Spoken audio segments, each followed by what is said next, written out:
관련 내용 자세하게 짚어보겠습니다. 송미강 부모 따돌림 방지협회 대표 모셨습니다. 어서 오십시오. 네, 안녕하세요. 예, 너무나 끔찍하고도 마음 아픈 네. 사건이었습니다.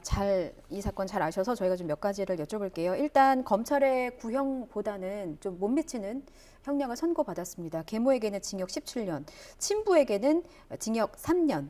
이 선고됐는데 지금 친아버지의 경우는 이 징역 3년이 너무 무겁다고 항소한 거고 또 검찰의 경우에는 의붓 어머니의 형량이 너무 적다고 항소한 상황이잖아요. 네, 어떻게 맞습니다. 보셨습니까?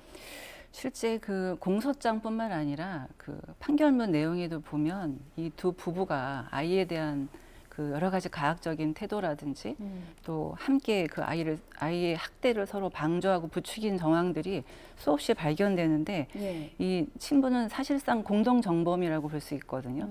근데 이런 친부에게 너무 터무니없는 형벌을 줬을 뿐만 아니라 그 다른 여타의 아동학대 살인 사건의 형량과 비교해서 터무니없이 낮다는 것을 저희 이제 협회에서 지적하고자 했습니다.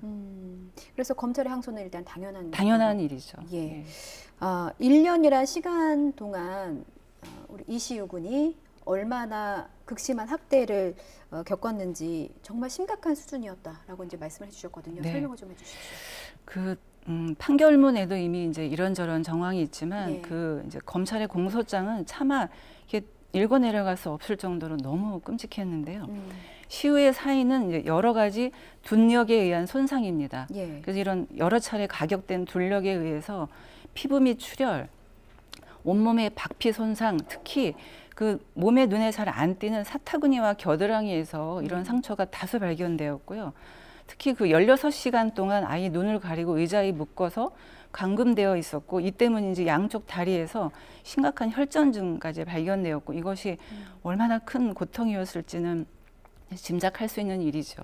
그리고 그 둔력에 의한 손상이라든지 몸에서 발견된 다수의 상처 이런 것들은 국가수의 부검 결과 맞습니다. 나온 거고 그게 재판부에도 이제 제출이 다 된 보고가 된 거죠. 뿐만 아니라 그 시우가 당시에 초등학교 5학년 아이였는데 몸무게가 29.5kg이었어요. 그 당시에 그 시우의 다른 두 여동생이 정상적인 발달을 보였다는 것과 너무 비교되고요. 시우가 정신과 의사와 그 면담한 내용 중에 보면 동생들 귤을 몰래 먹어서 엄마한테 죄송하다 이렇게 이야기한 부분이 있는데 아이가 얼마나 굶주리고 결핍되고 따돌려진 상황에서 양육되었는지를 보여줍니다. 귤 하나 제대로 먹을 수 없었던 그런 상황이었습니다. 협회에서도 성명서를 내셨어요. 이게 어느 정도를 좀 원하시는지, 어느 정도 좀 메시지를 전하고 싶으신 겁니까?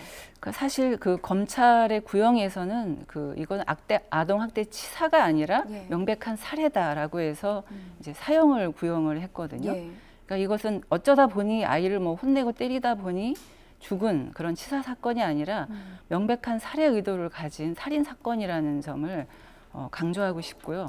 이 아동학대의 결과가 얼마나 끔찍한지에 대해서 우리 사회가 좀 더 심각하게 인식해야 된다고 생각합니다.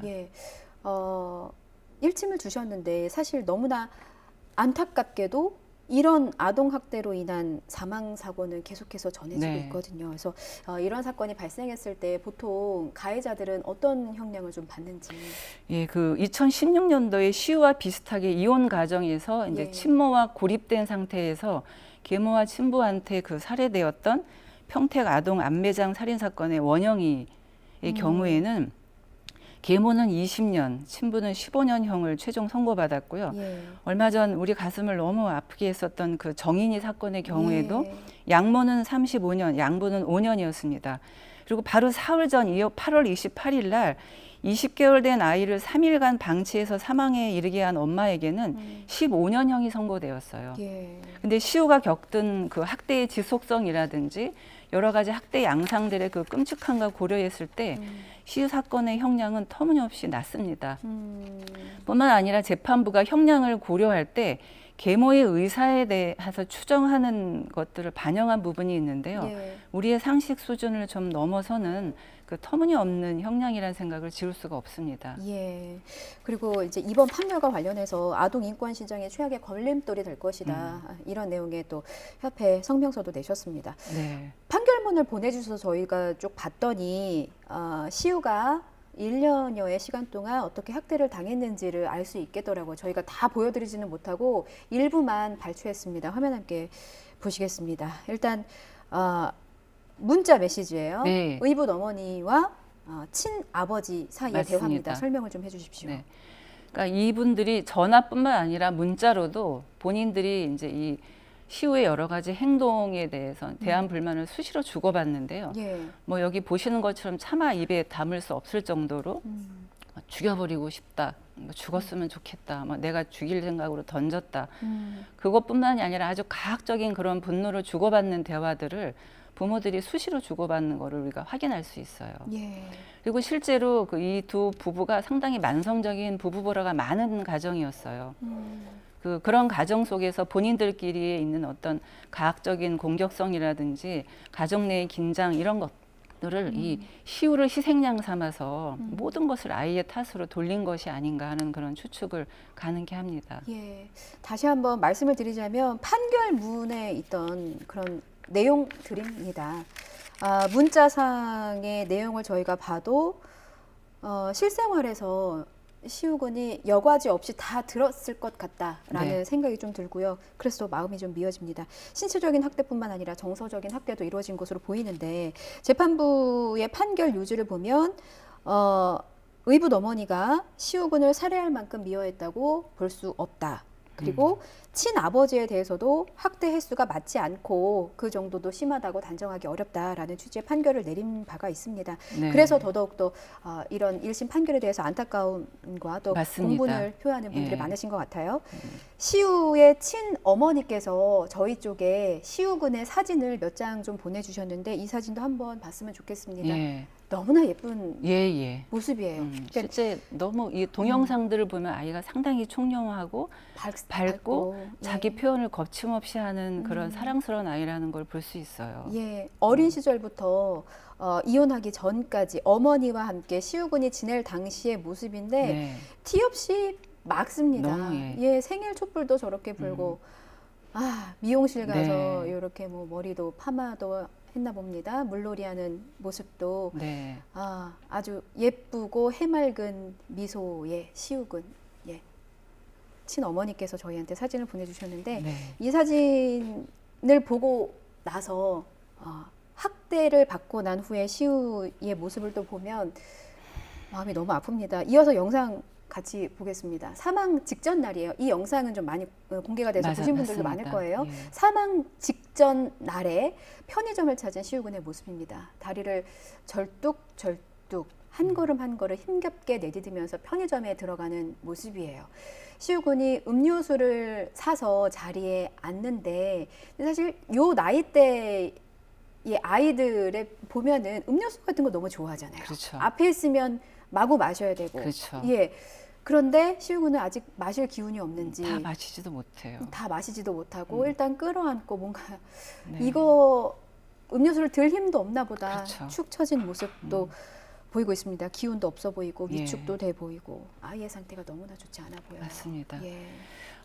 저 모습을 보고 누군가 저 아이가 왜 그러지? 라고 좀 의문을 가지고 혹시 아이가 방치되거나 학대된 건 아닐까라는 그런 주변의 민감한 시선이 너무 안타까워요. 그렇습니다. 네. 예. 아니 이렇게 어린 시절에 해맑았던 아이가 저렇게 살도 많이 빠지고 기운도 빠지고 축 늘어지기까지 얼마나 많은 큰 고통이 있었을지 차마 가늠하기가 어렵습니다. 이번 1심 재판은 시우군의 친어머니께서 직접 다 네, 보셨다면서요? 참관하셨죠. 예, 어떤 말씀을 하시던가요? 일단 너무 터무니없는 그 형량이 내려지는 것을 보고 차라리 내가 좀 데려와서 아이를 키울 수 있도록 해줬었어야 되는데 그것도 허용하지 않고 결국 이렇게 아이를 끔찍하게 살해했고 이런 식의 터무니없는 형량이 있게 된 것에 대해서 이루 말할 수 없이 고통스러워하고 계시고요. 또 뭔가 더 했었어야 되는 건 아닌가라는 그런 죄책감 때문에 정말 괴로운 나날을 보내고 계십니다. 예, 당시 이 사건이 알려졌을 때 이런 얘기도 또 있었어요. 당시 아이를 만나지 못했다. 그러니까 이제 그 친아버지와 의붓 어머니 측에서 시우와 친어머니의 접촉을 차단했다라는 얘기들이 좀 전해졌었거든요. 구체적인 얘기를 좀 들려주십시오. 예, 많은 분들이 그래도 시엄마가 애를 좀 더 보려고 노력을 했었어야지 최선을 다한 게 아니지 않냐 이런 식의 비난이 인터넷에 꽤 있더라고요. 예. 근데 이건 이 이혼 가정에서 이 면접 교섭을 방해하는 이런 부모들의 행동 특성을 몰라서 하시는 이야기들인데요. 실제 시어머니 같은 경우에 이혼 소송을 하시면서 이제 그 집을 나오시게 됐는데 바로 집 현관 비밀번호를 바꾸고 출입을 금지시키고 근처에 왔다가는 이제 안 된다는 그런 협박 문자들을 받으시게 돼서 소송 진행 1년 동안도 아이를 단 한 번도 못 만나셨어요. 근데 친아버지는 언제든지 아이를 보여주겠다라고 친어머니에게 말을 한 거 아닙니까? 그건 이제 이혼 판결 이후에 아마 일시적으로 그렇게 말을 했던 것 같은데 이미 이혼 소송부터 아이를 만날 수가 없었고 면접교섭 사전 처분조차 실시가 안 됐어요. 그랬고 이제 이혼 판결이 나고 나서 그것이 2018년 5월 말인데요. 딱 2번 이제 법원의 판결에 의해서 5월 말과 6월 초에 2번 아이를 만나게 되고 이때 시우가 엄마한테 엄마 만나니까 너무 좋다. 계속 만나고 싶다는 의사 표현을 했는데 바로 얼마 안 있다가 이제 아이 볼 생각하지 말라라는 문자를 받으셨고 바로 이사를 하고 아이를 전학을 시키게 돼요.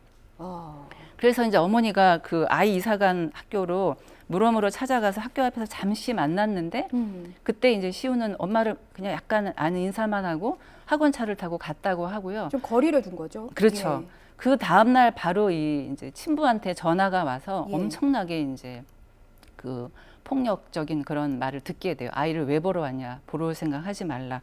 그래서 이 이후로 이제 연락 단절 그리고 이 엄마가 찾아가는 모든 노력들에 대해서 이런 협박성의 이제 말을 듣게 되고요. 한 번은 이제 이 어머님이 그 새로 이사간 집 근처를 찾아갔다가 연락을 하게 되는데 그때 이 두 부부가 어머님을 차 안에 가두고 두 부부가 그 안에서 감금한 상태에서 그 폭력과 협박하는 그런 언사들을 2시간 동안 하게 돼요. 정리하자면 이사한 집과 전학한 학교를 물어물어 친어머니가 찾아갔는데 차 안에서 친아버지와 그러니까 시어머니 친아버지와 의붓 엄마가 차 안에서 그 친어머니를 향해서 폭언과 폭력을 가했다는 말씀이세요? 폭언을 하게 되고 다시는 아이를 찾아오지 말라고 하게 되고 그래서 그때 이제 이 어머님이 받은 정신적인 상처도 이제 어마어마하죠. 그래서 그 이후에 어머님이 2022년 5월에 학교에 한 번 더 찾아가세요. 근데 그 전에도 학교를 찾아갔지만 코로나 기간이라서 아이가 학교를 오지 않는다라는 이야기를 들으셨다가 코로나가 해제되고 2022년 5월에 한 번 더 찾아가셨는데 이때 시우가 엄마를 보자마자 깜짝 놀라서 뒷걸음질 치더니 바로 핸드폰을 켜서 계모한테 핸드폰을 해서 바로 스피커폰을 누른 거예요.